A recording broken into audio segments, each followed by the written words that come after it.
అత్తయ్య గారు ఏదేమైనా మీరు అలా అనడం నాకు నచ్చలేదండి. అమ్మా వేనా, నువ్వే అలాగంటే ఎలాగమ్మా?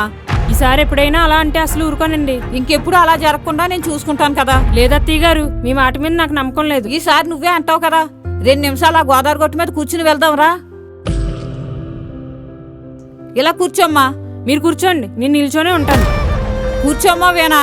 చెప్పాను కదండి. నువ్వు కూర్చోపోతే ఎందుకు, నేను కూడా నించుంటాను.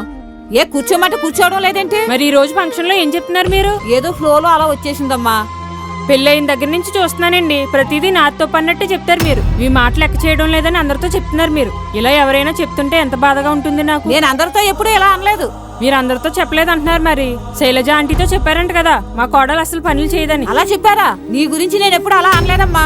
మీరు అనే ఉంటారు. నీ ముందే ఒక మాట అంటాను కానీ నువ్వు లేనప్పుడు ఎవరి దగ్గర నీ గురించి చాడీలు చెప్పను నేను. అవునా? ఇప్పుడు నిజం చెప్పండి. వాళ్ళు అలాగనే చెప్తారు, మనం నమ్మకూడదు. ఏదైనా నీకు ఎలా తెలిస్తే వాళ్ళ ముందే నన్ను నిలదీసి అడుగమ్మా. అలా అంటారేంటి? నేను అలా చేయలేనండి. అలాంటప్పుడు వాళ్ళు చెప్పింది ఎలా నమ్ముతావమ్మా?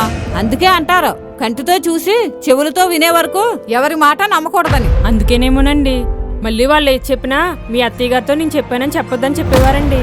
అందుకేనమ్మా ఈసారి ఎవరి మాటలో నమ్మొద్దు. నీకేం తేడా అనిపించినా నన్ను డైరెక్ట్ గా అడిగే, అప్పుడే మనస్పర్ధలో ఉండవు. ఈసారి కూర్చోమ్మా. అలాగే అత్తయ్య గారు. మనం ఎప్పుడూ ఇలాగే కలిసి ఉందామమ్మా. ఈసారి ఎవరి మాటలో నమ్మొద్దు. మీరు చెప్పింది నిజమే అత్తయ్య గారు. ఈసారి ఎవరికి చెప్పినా నమ్మకూడదు. Friends friends